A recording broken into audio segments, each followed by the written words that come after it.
পদত্যাগের পর দেশ ত্যাগ করেছেন প্রধানমন্ত্রী শেখ হাসিনা। সঙ্গে তার বোন শেখ রেহানা সহ পরিবারের অন্য সদস্যরাও রয়েছেন বলে খবর পাওয়া যাচ্ছে। কয়েক সপ্তাহের রক্তক্ষয়ী ছাত্র আন্দোলনের মুখে ক্ষমতা ছেড়ে শেষ পর্যন্ত দেশ ত্যাগ করতে বাধ্য হলেন শেখ হাসিনা। শেখ হাসিনার পদত্যাগ ও দেশ ছাড়ার খবর ছড়িয়ে পড়তেই আনন্দ উল্লাসে মেতে উঠেছে ছাত্র জনতা। এসব খবর ঝড় তুলেছে বিশ্ব মিডিয়ায়। এই মুহূর্তে পরিচিত প্রায় সব আন্তর্জাতিক গণমাধ্যমের প্রধান খবর বাংলাদেশ।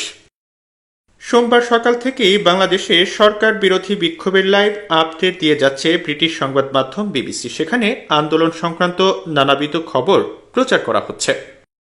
বিবিসির বর্তমান খবরের শিরোনাম, পদত্যাগ করে দেশ ছেড়ে পালিয়েছেন বাংলাদেশের প্রধানমন্ত্রী শেখ হাসিনা। আল জাজিরার শিরোনাম, আন্দোলনের মুখে বাংলাদেশ ছাড়লেন প্রধানমন্ত্রী শেখ হাসিনা। রয়টার্স বলছে, পদত্যাগ করে দেশ ছেড়েছেন বাংলাদেশের প্রধানমন্ত্রী শেখ হাসিনা। অন্যদিকে সকাল থেকে বাংলাদেশ বিষয়ে লাইভ আপডেট দিচ্ছে ভারতের Times of India, Hindustan Times ও দ্য হিন্দু।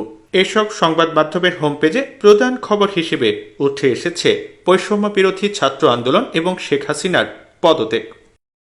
বিবিসি বাংলা জানিয়েছে, শেখ হাসিনাকে বহনকারী একটি হেলিকপ্টার ভারতের আগরতলার উদ্দেশ্যে রওনা দিয়েছে।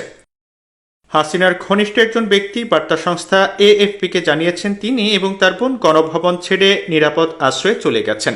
যাওয়ার আগে শেখ হাসিনা একটি বক্তব্য রেকর্ড করতে চেয়েছিলেন, তবে সেই সুযোগ পাননি তিনি।